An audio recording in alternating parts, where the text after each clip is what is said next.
So, good morning, everyone. So, I'll continue from what we had yesterday. So, I gave a lot of kind of conceptual background about topology and Berry curvature, and then I was talking about Weyl semi-metal. So then the material search, and then tantalum arsenide was the first one that was proposed, sort of, and then eventually experimentally identified. So this was the DFT calculation, and then essentially there are 24 Weyl points. They have to come in pairs, so it's an even number. And this is a tetragonal lattice, polar along the C direction. So then after that, it's not working. Oh, it is working. So I'm going to talk about how we use, how one use RPES to experimentally verify this state or observe this state. So I don't need to. It is not working. Okay. I don't need to talk about RPES anymore. You talked about it. So basically, first we look at the surface state. Okay. So as I told you, there are Fermi arcs on the surface. Specifically, I mentioned that there are 24 Weyl points. So they actually, there are two groups.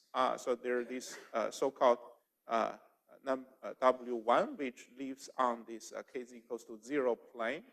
And then there are W2, which are off the kz equals to 0. So there are 8 W1 and 16 W2. So then if we look at the top surface, 001 surface, then we see that all these W2s, which have the same x and y but different kz, they project together onto the same point. So that's why when we look at the projection of the Weyl points on the 001 surface, there are 16 of them. So the 2s are the projection of W2s. The projection has a charge, has a chiral charge or turn number of 2, because 2 of the Weyl points project onto the same point. So therefore, we also see these Fermi arcs. They're more prominent for the W2s, these small crescent-shaped contour. Okay, so that's now it works. So then basically we carried out angle result photo emission on the surface of this sample, and indeed we see these quite prominent arc-like features, and there are 2 of them. Okay, so then how do we show that? If we only have 1 of them, then I think as long as we can argue that there's nothing in between these 2 dots, then we can argue, we can say that this is a Fermi arc. But then unfortunately we have 2 of them. So one could also argue that no, these are not 2 arcs, but this is just a single contour that has a weird shape. So then how do we show that this is a Fermi arc? So that was what Anton asked yesterday. So it actually goes back to the more fundamental definition of these topology, the turn number, right? So what we were talking about is, these Weyl points, they have turn number. That means that if we use a cylinder in K-space to enclose the Weyl point, and the cylinder will terminate as a circle on the surface. And because the Weyl point has a turn number, that means that when we enclose these Weyl point, the band structure on the cylinder will be basically a turn insulator or a quantum monoxide insulator, and as a result, on the surface, which the projection is a circle, we will see chiral edge state, and the number of chiral edge state that we see, precisely equals to the turn number of the Weyl point. So here we basically make this circle in K space, right? And then we okay. So communications back. So yeah. So then we just draw a circle and then go around, and then plot the energy momentum dispersion around this circle, and indeed we see like basically exactly a turn number 2 chiral edge state. So that proves that these are Fermi arcs, not a regular contour. and that also proves that we have a chiral charge 2 Weyl point enclosed by this circle. Although we, from this measurement itself, we cannot know whether this is 2 Weyl points, both of charge 1, or it's a single Weyl point of charge 2, or 3 Weyl points, or not 3, 4 Weyl points, but canceling the 2. We can't really know that, but we know that the net chiral charge is 2. Okay, good. So then we, apart from the surface state, we could actually directly also see the bulk Weyl cones. So here the point is you could tune the energy of the photon when the energy is slightly lower in the ultra UV regime. Then we're mostly sensitive to the surface because the electron escape length is quite small. Okay. But then when we go to higher photon energy, then the electron also has a larger kinetic energy. So even the bulk electrons that are less localized on the surface, they could still escape and be captured by the detector. So these are basically constant energy contour at the Fermi level for different photon energy, and we immediately see that. Here we see a lot of extended feature which are the surface state, but here we only see dots. So those dots are the Weyl points. And then, we could, so we could measure EK dispersion. We see very nicely linearly dispersive cones. If we cut, if we choose the correct KZ and KX, KY, we could also see a pair of nearby Weyl cones, and we could see also the dispersion along the Z direction. Okay, good. So finally, we could also overlap in K space KX, KY, the Weyl points and the Fermi arcs, and we see that they actually, the Fermi arcs indeed terminate onto the Weyl points. Okay, so this is so much about the first about semi-metal in tantalum arsenide.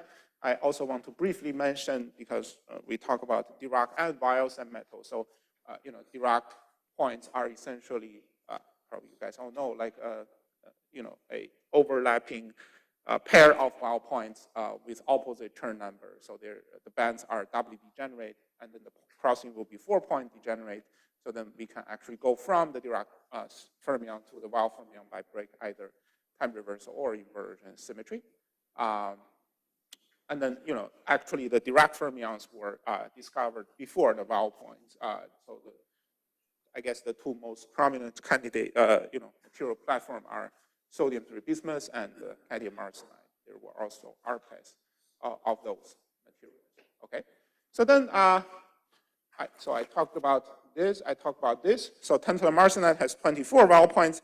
Then an obvious question is, it's nice and everything, but then can we find a simpler one? Can we find a more ideal one, right? So then that's what I'm going to talk about next. And then I'm going to talk about the electromagnetic response. So let me go to the other PowerPoint, play it, and then share the screen. Not the last page, though. Okay, so part 2. Yeah, so I'm going to talk about this topological chiral crystals as and I'll try to explain why that is one of the solutions to give a more ideal. Although I would say the most ideal one would still be the magnetic Weyl semi-metal with only 2 Weyl points. But this is also an interesting perspective. Okay, so so how do we look for more ideal things? So basically, I talked about this tantalum arsenide, and I said that when we were looking for it, we were essentially, this is semi-metal, and therefore we were essentially thinking about a pair of bands that invert each other. So these two bands, you can think about this one is the arsenide 4p, and this is tantalum 5p. Yeah, so they cross each other. Okay, so these are two orbitals. But then maybe we can also think about a different case. What about I just have a single orbital? When I have a single orbital, I just have one band, right? But then we should remind ourselves that even if I just have one band, there's still spin degrees of freedom, right? So this is half field, but then I have spin degree of freedom, right? So when I have spin degree of freedom, and I know that if the sample is non-central symmetric, and but I have spin orbit interaction, actually the band structure should be more looking like this, right? So then there are already, these are,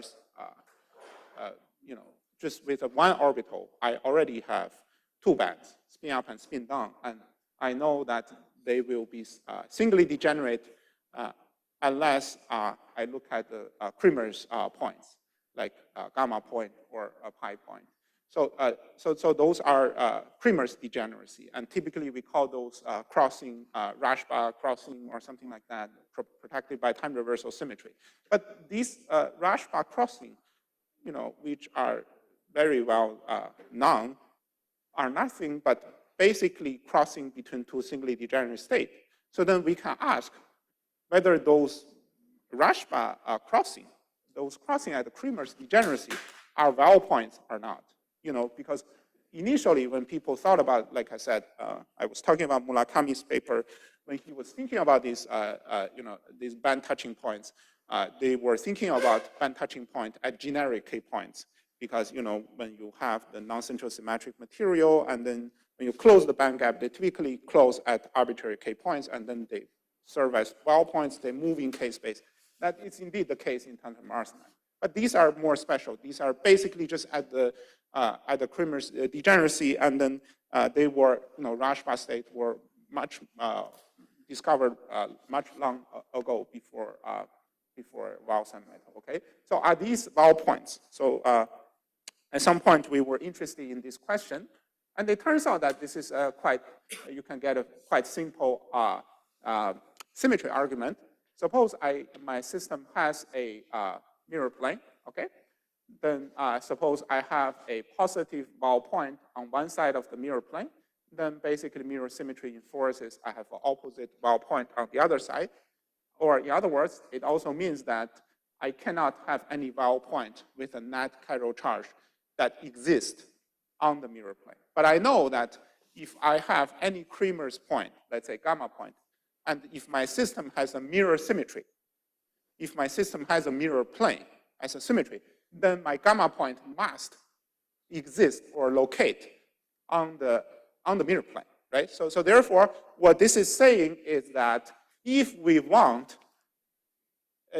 have a non-central symmetric material but still has mirror planes, there are many examples of that, right? Think about like monolayer of hexagonal TMD that's has three mirror planes.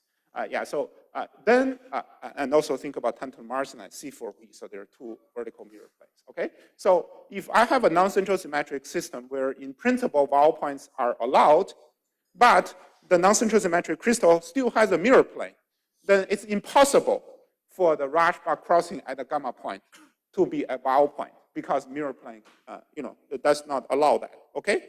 So that basically means that we should look for non-central symmetric crystals that has additional symmetry constraint. That not only non-central symmetry means that we break space inversion symmetry, but also we want to break all the mirror planes. And we want to study the subset of non-central symmetric crystals. And that is nothing but actually spatially chiral crystals, right? So if you think about, we have 138 non-central symmetric space group, but then among them there are 65 that have also no mirror symmetry and also no roto inversion symmetry. So those are chiral groups, which means that if we take the unicell, it's like a chiral molecule, okay? So then, and then we basically theoretically first studied the property of the Kramer's degeneracy in those materials. And we indeed found that in those systems, the Kramer's degeneracy now has a chiral charge, is a Weyl point, okay? So specifically, what we found that is most ideal is in one of those so-called B20 structures. So this is the crystal structure. So this is one of the chiral crystals.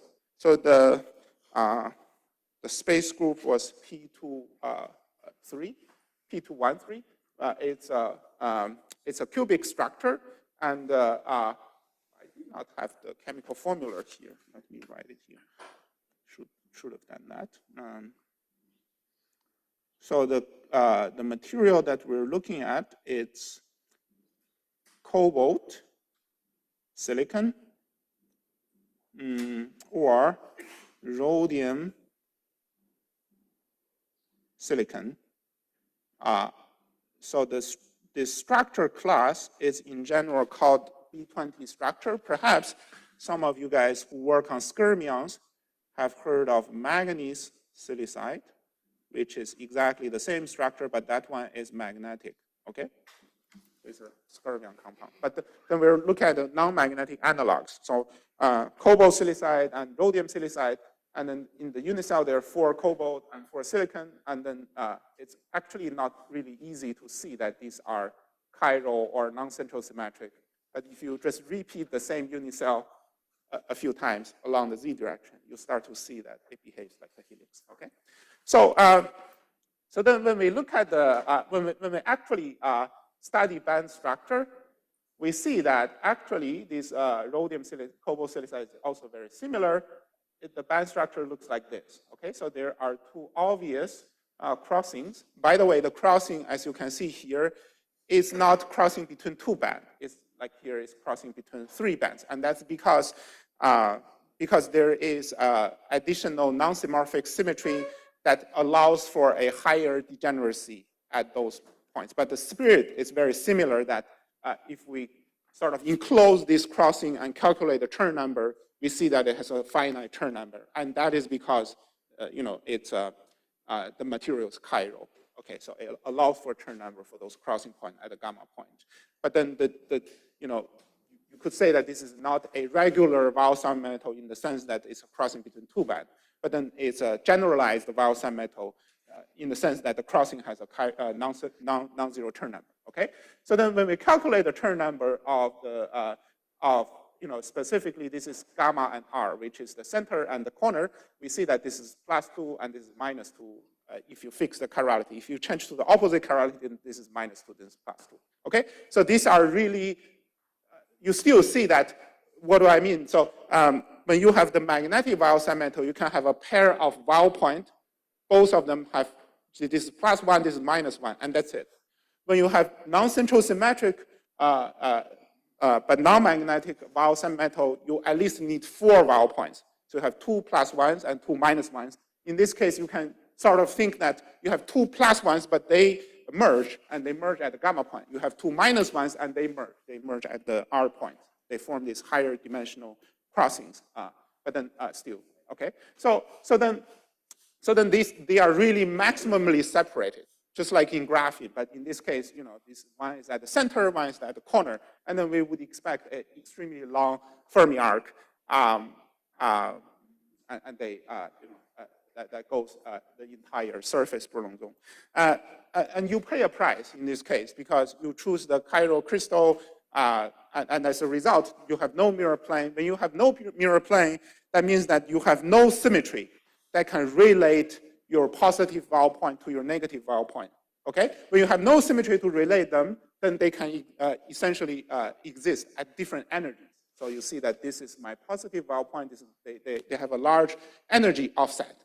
So in other words, this is different from the graphene or the ideal Weyl point in the case that you can never choose an energy where you exactly cut all the Weyl point, right? If you think about the RPS data I showed you previously in the quantum arsenide. Oh, it's not here. Never mind. Yeah. But you see what I mean. Yeah. Okay. So then okay. So that's quite interesting. And basically, then we calculate the surface state, and here you see that, you know, these are the 001 surface. These are the projection of these bulk sort of weird chiral fermions. But then, you know, you have this very long surface state that goes all the way from the center to the corner. And by the way, you can see that the shape of this Fermi arc look like a giant spiral. So that is because the surface strongly feels the crystal chirality, the structural chirality. So really, the structural chirality is imprint in the electronic state, how the electron move on the surface. That is also quite interesting. I'll comment on that a little bit. You could also do a Fourier transform of this surface state, the charge distribution on the real surface. You'll see that the charge distribution actually lacks any mirror plane, okay? So you could then do some RPAS. So here we actually did the RPAS on this 001. We did see this very long spiral-like surface state. And you could do the similar trick. You draw a circle like this, enclose the Weyl points. Here you see that you should also see a chiral charge of 2, right? And you should say basically 2 Fermi arcs or 2 chiral edge state. And indeed, that's what you see both in calculation and in and I took the liberty to flip it just to. This is not real data. This is just a mirror flip of this data. But you can appreciate that, when I grow these crystal, actually it's a very interesting property even for crystal growth, right? So imagine you grow the cobalt silicide. Do you get left-handed or right-handed? And how do you control the chirality of the crystal during growth? Those are interesting interesting problems. I know like some, like Tokola's group, they try to grow while applying magnetic field during the crystal growth. I'm not sure that's the correct approach, but it's an interesting problem to think about, right? So it turns out that when you grow those crystals, you always, because they kind of grow from a nucleate center, so you always grow single chirality, but then different pieces, they just random chirality. You can choose the pieces that are left-handed or right-handed, okay? Good, so then this is chiral crystals, so now I'm gonna start to talk about their responses. The first one, and I think the most sort of prominent one that people talk about is a chiral anomaly, which Anton already talked about. So basically it's additional current or enhanced conductivity due to the E dot B field. So you apply a current, but then you also apply the magnetic field along the same direction. Okay, so this is due to this chiral charge pumping. And this has been sort of reported in sodium-3 bismuth by Fang Ang's group at Princeton, but also studied in the tantalum arsenide and other Weyl semimetals. So for instance, in the sodium-3 bismuth, I just briefly show you the data. Basically, if you rotate the direction of the magnetic field, and you see that if you study sort of 0 degree, which means parallel E dot B case, then you see a negative magneto resistance, okay? Or a positive magnetoconductance, same idea. So they also studied the angular dependence more carefully. They can see like it's quite anisotropic in the sense that you only get an enhance of the conductivity when you get the E dot B condition, right? Okay. Now this is similar data also reported in tantalum arsenide. I don't want to show the data again. So there is a big problem in the field, which is the so-called current jetting, and I'm not sure if there's an agreement in the field yet, but just briefly show you, basically when we apply this magnetic field, a problem is that in principle, maybe the magnetic field itself, without the chiral anomaly, cannot really change the total current, but it can influence or affect the spatial distribution of the current density. And if that is the case, then you can imagine, for instance, if the magnetic field makes the current more narrower, that means that the current at the center of the sample becomes bigger. And if that's where you basically put your contact, then you'll see an enhance of these conductance even without any chiral anomaly non-trivial effect. Okay, and this is actually pretty hard to rule out. I'm not sure if the community agree with each other yet. That's so much I can say about chiral anomaly. So then, I'm going to talk more about this geometrical effect. So I'm going to talk a little bit about how one studied the barrier curvature in Weyl semimetals. So when we talk about barrier curvature, so in the transport regime, the most prominent manifestation is so-called this anomalous velocity related to the Hall effect.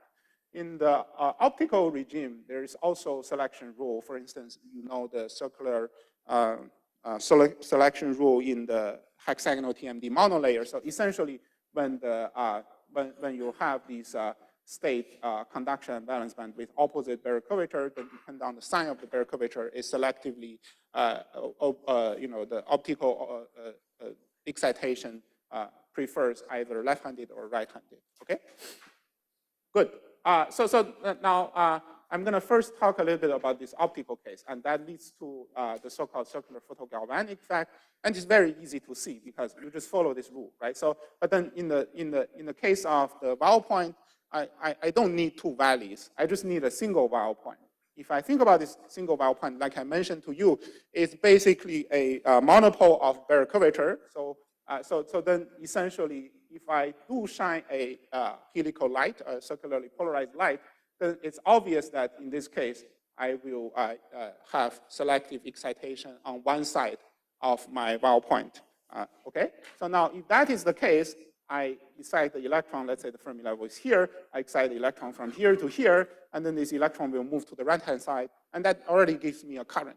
Okay, so if I think about the circular photoexcitation from a single Weyl point, that naturally gives me a photocurrent. But then obviously, it's not so easy because I have the opposite Weyl point, and then if I think about a similar selection rule, then I basically select this side, and then it generates the opposite current. Okay, so then there has to be some non-cancellation for me to get a net current.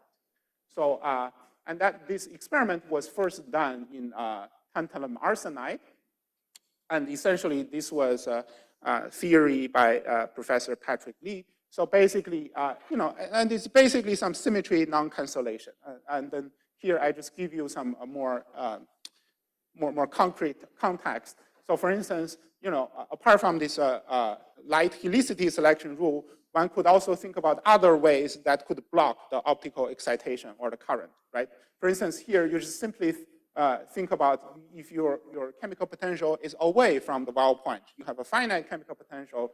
Then basically, if your photon energy is small, then you will block the excitation and therefore the current.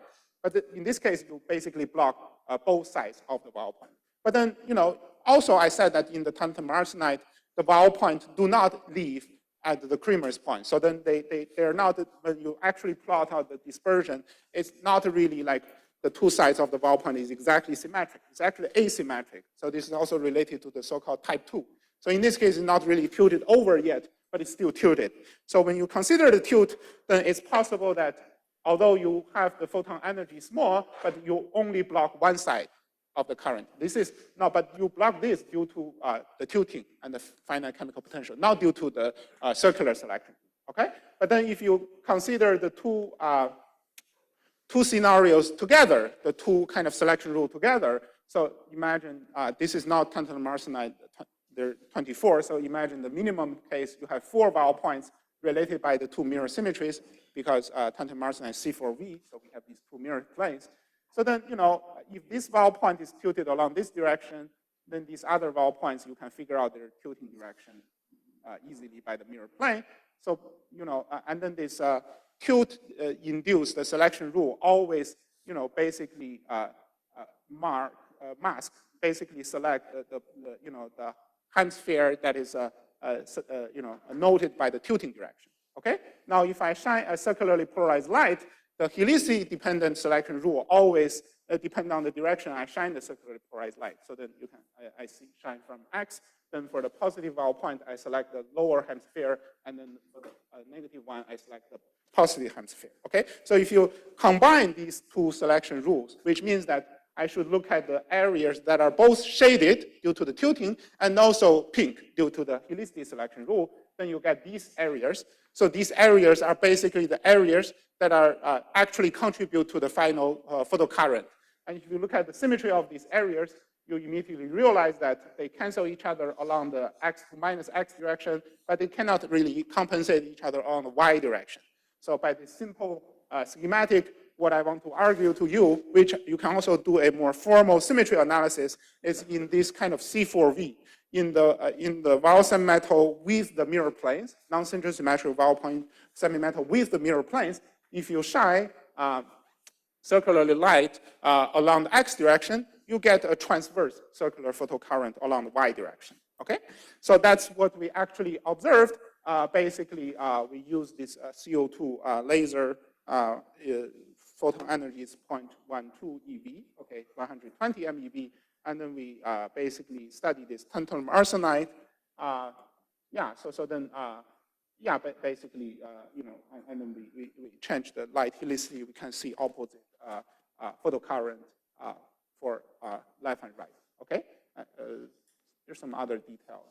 If we, you know, shift the beam spot a little bit, this global curve shift up and down because apart from this circular photogalvanic interesting effect, there's also a more universal effect which your laser heat up your sample, so there's a thermoelectric current. So that is helicity independent, okay? Good. Okay, so I talk about this in tantalum arsenide, but then, you know, as you can see, it depends on some sort of cancellation.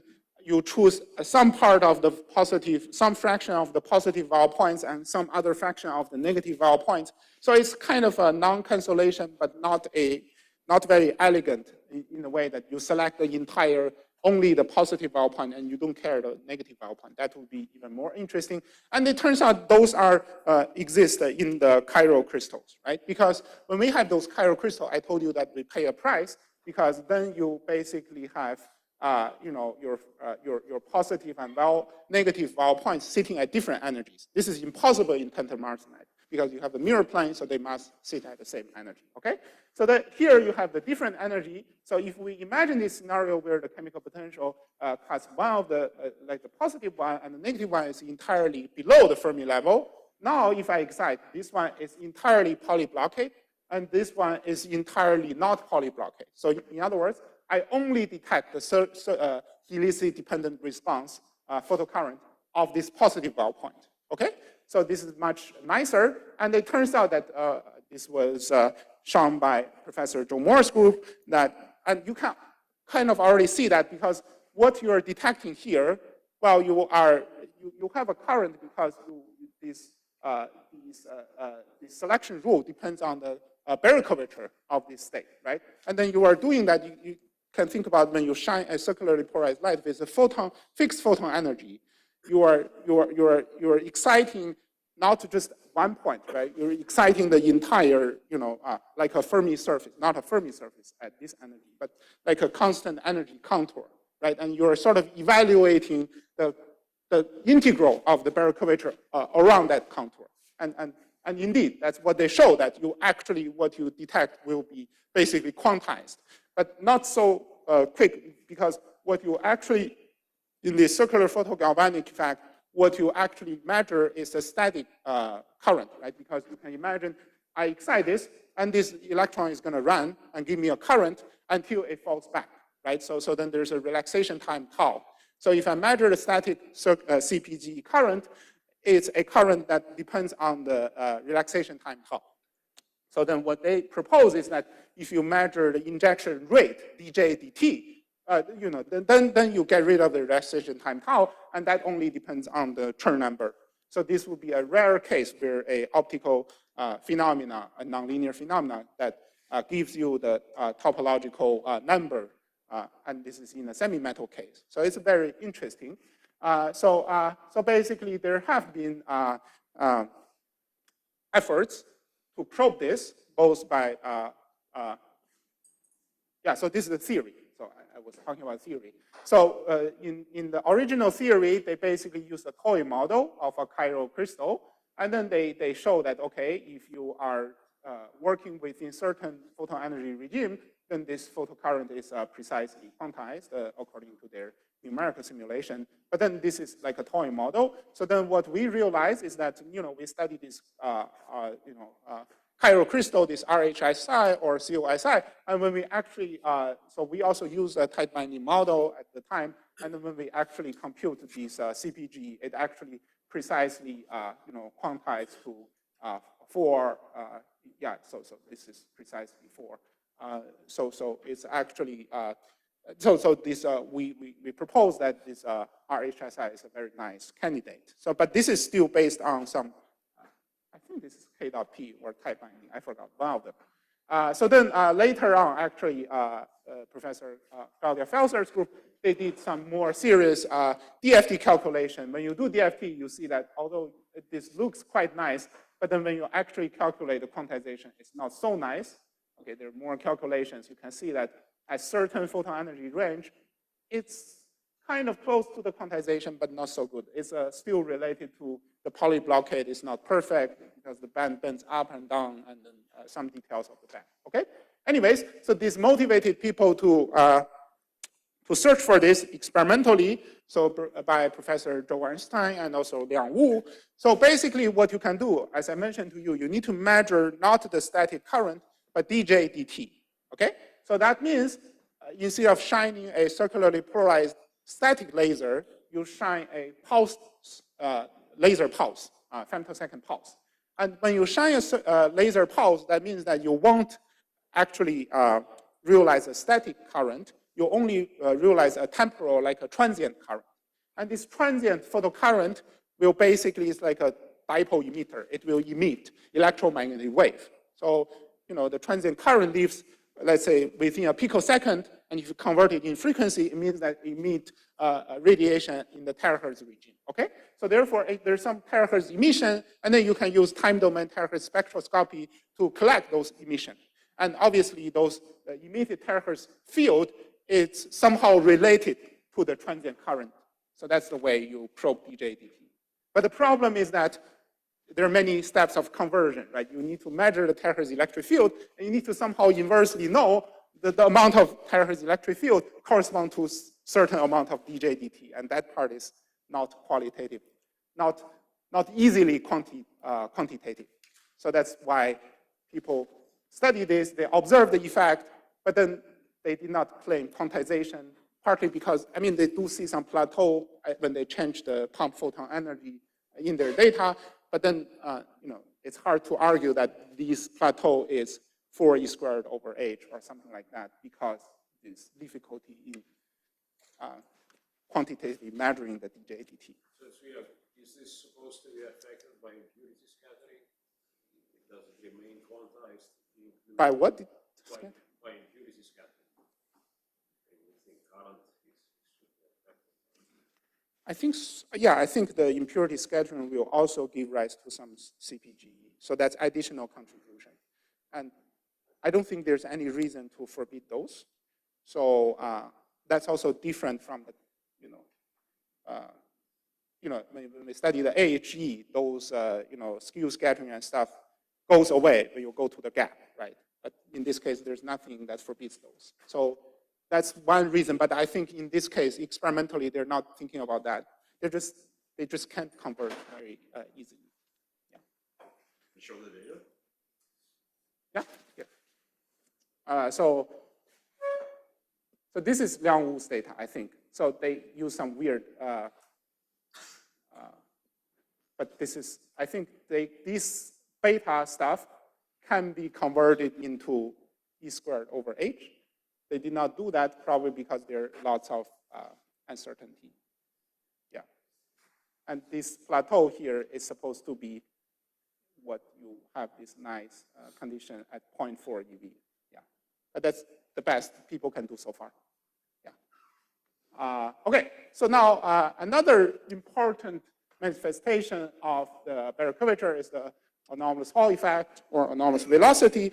If we do have a magnetic vowel point, this is Anton's paper, and he briefly talked about it. It's actually very easy to see that the Hall effect is kind of quantized.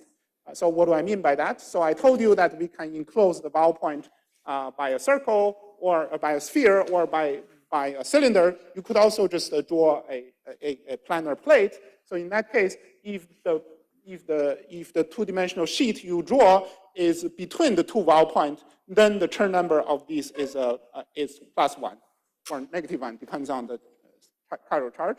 But then if you draw it outside, then the Chern number is 0. So then it becomes obvious that the total Hall conductivity is basically e squared over h multiplies the distance between the vowel point. Okay, so that's kind of quantized, but it still depends on one detail, which is the separation of the vowel point. Okay, but in reality, as I told you, we don't have an ideal magnetic vowel point, vowel semimetal yet. For all these studies, which are very interesting, so these are magnetic compounds, they probably have hundreds or thousands of Weyl points near the Fermi level. And also there are so many trivial pockets. So therefore, none of them claim you have this quantized Hall conductivity. They just claim that the Hall conductivity is very large because of the giant Barré curvature fields of the Weyl point. Okay? So there are many interesting studies of this. But then you could also ask, what about non-magnetic Weyl semimetals? Well, in that case, basically the anomalous Hall conductivity goes to 0 because of time reversal symmetry. But it turns out that you could also have this so-called Barré curvature dipole, which was proposed by Professor Liang Fu. Qimiao briefly mentioned this when he was talking about this Kondo Weyl. So what is the idea? Well, basically, think about you have Barré curvatures because of the inversion symmetry breaking, but then you have exactly the same amount of positive and negative Barré curvatures. They cancel each other, so the total Hall conductivity is 0, okay? But still, let's say it's sufficient to think about a single Weyl point. It already gives you the idea, right? So here at the Fermi level, this side is positive, this side is negative, right? So therefore, when I compute, when I add them up, it gets 0. But what if I think about the current carrying state? What if I apply electric field? I flow a current. When you flow a current, then you tilt the chemical potential, okay? You tilt it. So the net effect is you remove some population of electrons here and you put it here. And because this is negative, this is positive, you're essentially, when you think about the net Barré curvature of the current carrying state, it becomes non-zero, right? And then now if you think about the second electric field, then you get a Hall current because your current carrying state has a finite Hall conductivity. And the Hall conductivity is basically proportional to the separation, the K-space separation of the Barré curvature in your equilibrium state, in your static state, okay? So therefore, you see that you have a nonlinear Hall effect because you have two electric fields, and then it depends on this Barré curvature K-space separation, which Liang Fu coined it as Barré curvature dipole, okay? And this was then theoretically first studied indeed in Weyl semimetal. In tantalum arsenide, they found a large Barré curvature dipole, but actually when we did the measurement, we first did it in the 2D device in this bilayer WTE2. So this is not a Weyl semimetal, it's in 2D, but actually it's more gate tunable and has more, it's also easier to exclude some extrinsic effect for reasons. But yeah, so basically in this case, you have a 2D device. If you do the symmetry analysis, because there's a mirror plane, this Barré curvature dipole would be along the A direction. So then basically, then talking about this nonlinear Hall measurement is actually a very simple measurement. That's why a lot of people now are doing it. You just flow an AC current at some low frequency and then measure the second omega response that naturally comes from your locking amplifier. In this case, you measure it along the transverse direction, and then, so for instance, here we flow the current along A and then measure, we could also measure longitudinal, we don't see much.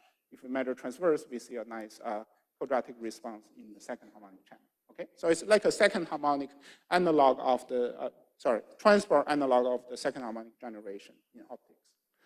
Good, so then we can, the material is gate tunable, so we can measure, it's gate tunable, so we can measure this nonlinear Hall voltage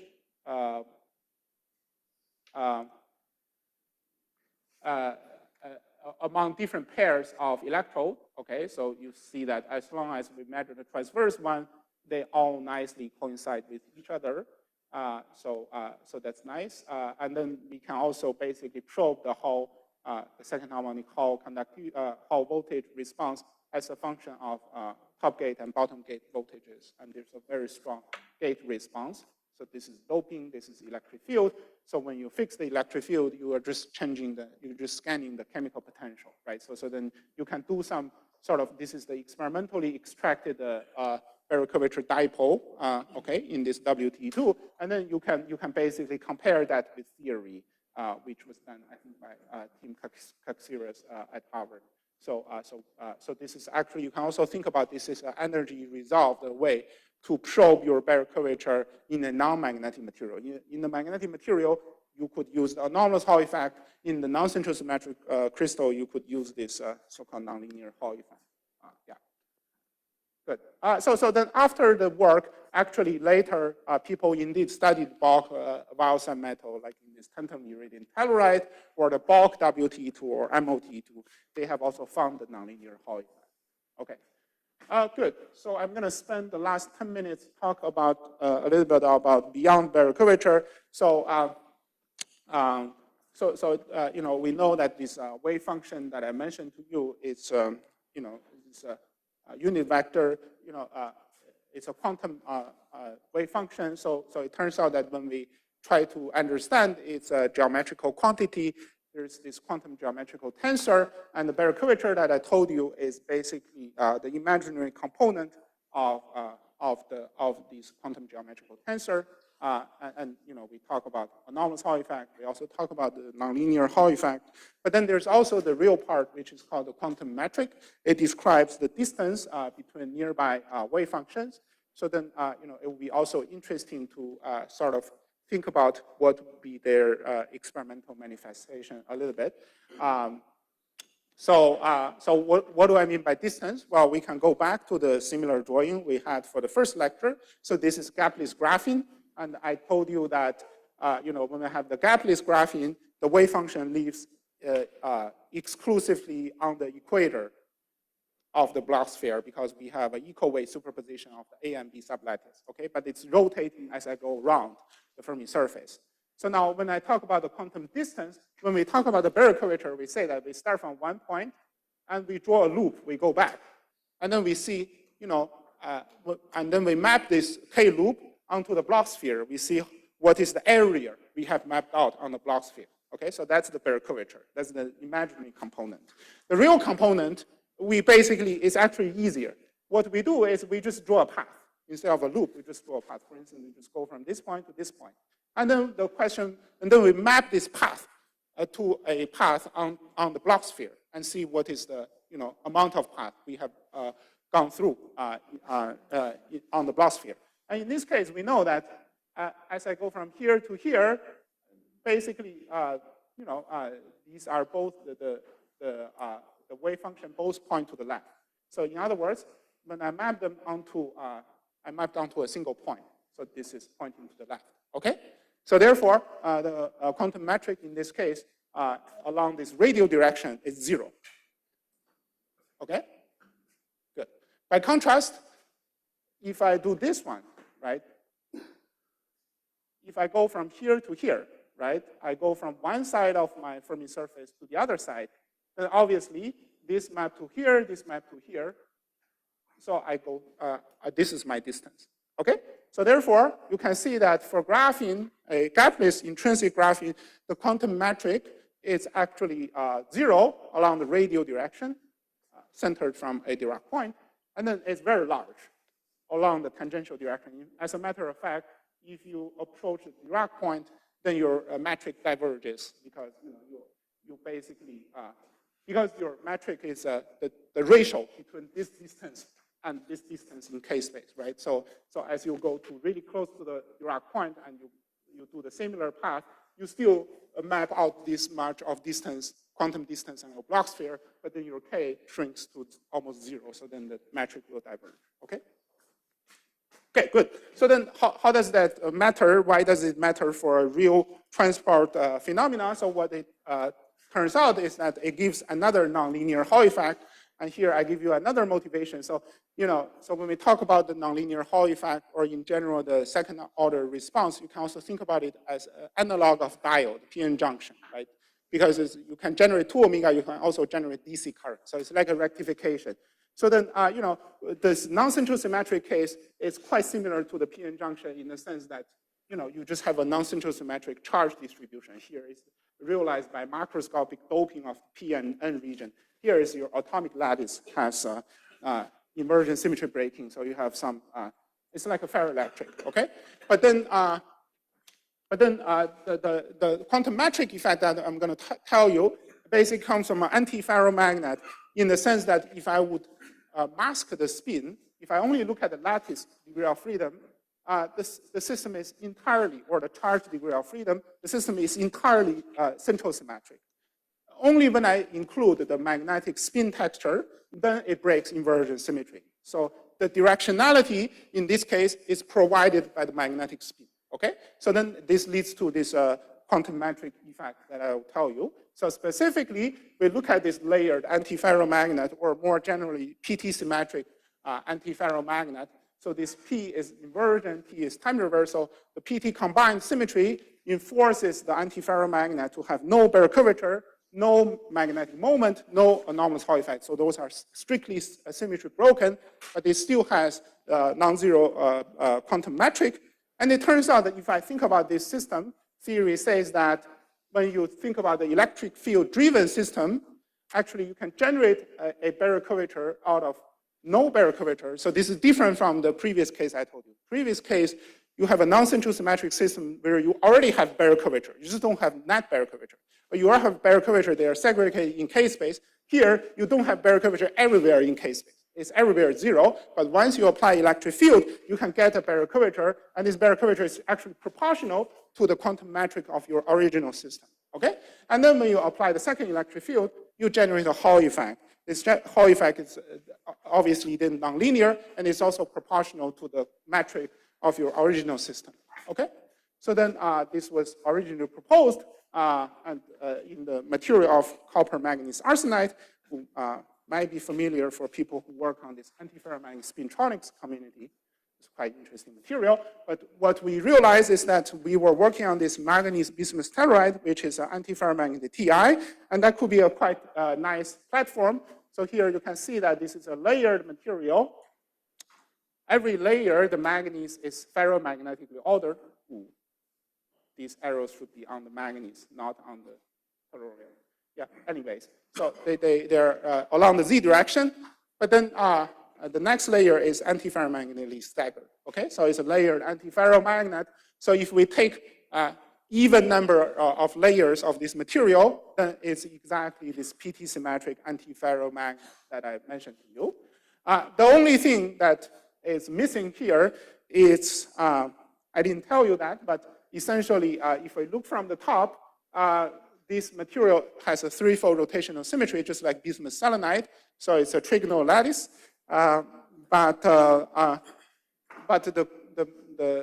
quantum metric nonlinear Hall effect that I mentioned to you in the previous slide requires me to break this threefold rotational symmetry, essentially. We may do the symmetry analysis.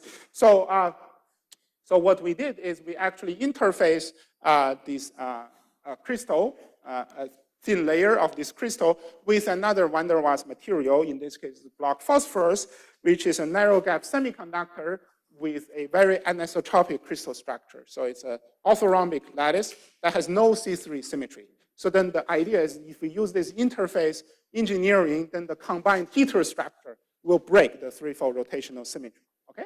So then basically we make this heterostructure, and then we can see, let's say you can either measure just the angular dependent resistance.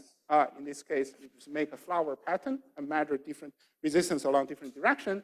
So you can see that without the black phosphorus, it's basically isotropic because when you measure the Drude conductivity with C3 symmetry, the conductivity is an identity tensor, okay?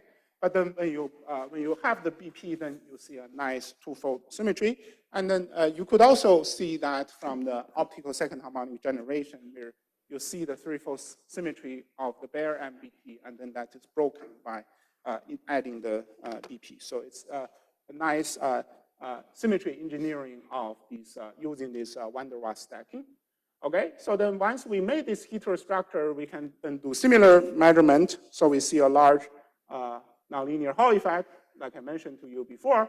So then, then basically one thing that is quite interesting is we have the Néel vector here.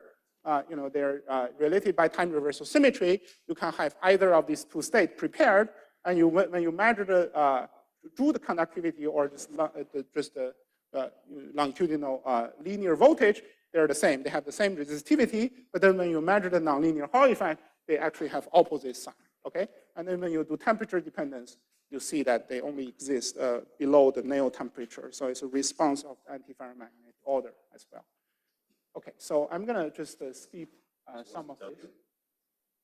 So it tells you that this nonlinear Hall effect that you probe is time reversal odd.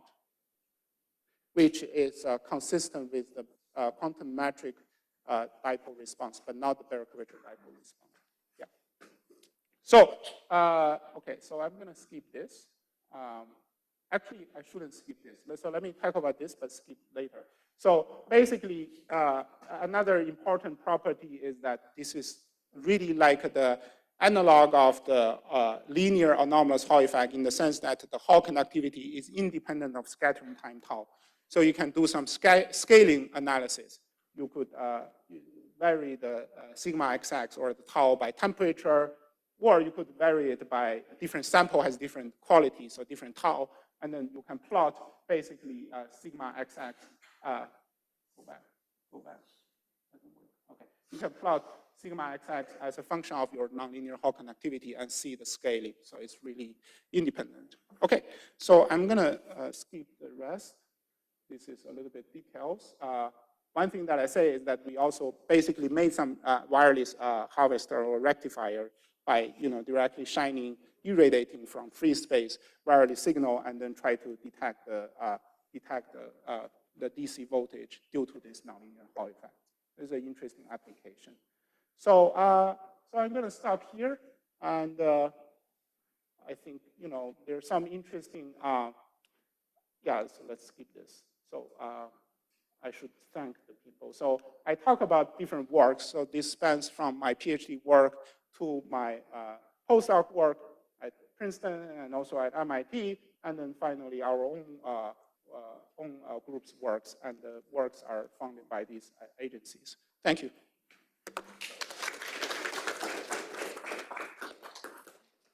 Questions?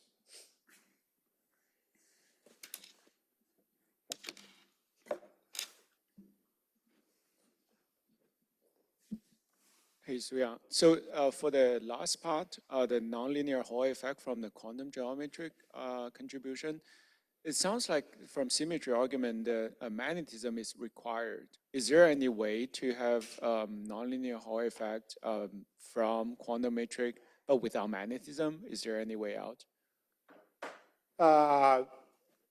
Not in the second order.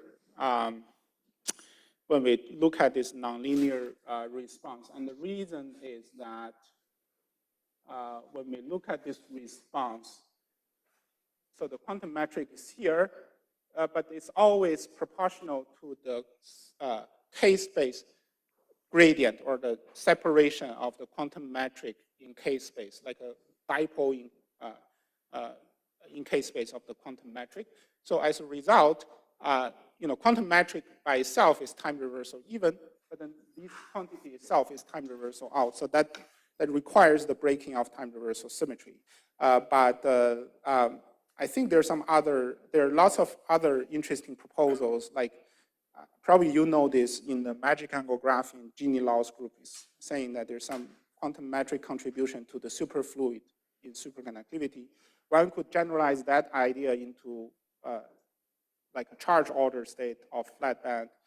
Those things, I don't think it requires this time reversal symmetry breaking. But if we want to study this, or maybe one can also think about go to the third order effect. Then again, maybe you don't need the time reversal breaking. But here, I think it does in the second order. Yeah. Well, we have time for one more question.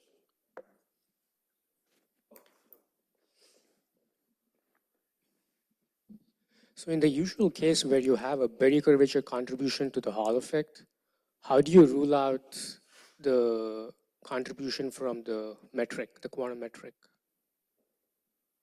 Sorry, which part are you talking about? So let's say the case where you had omega to be non-zero, and Omega what? The Berry curvature to be non-zero. Yeah. And you have a Hall effect from the Berry curvature. Yes. In those cases, how do you rule out the quantum metric contribution to the Hall effect? How do I rule out?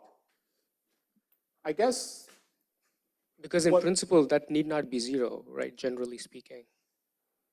In the second order, it does not need to be zero, but it has to be odd under time reversal.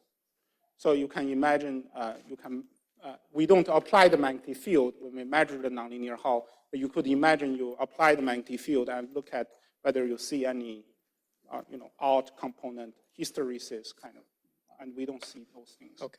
Yeah. Okay. If you have any further question, I encourage you to submit those in the on the website we mentioned yesterday. For now, let us thank Professor Xu for the excellent talk.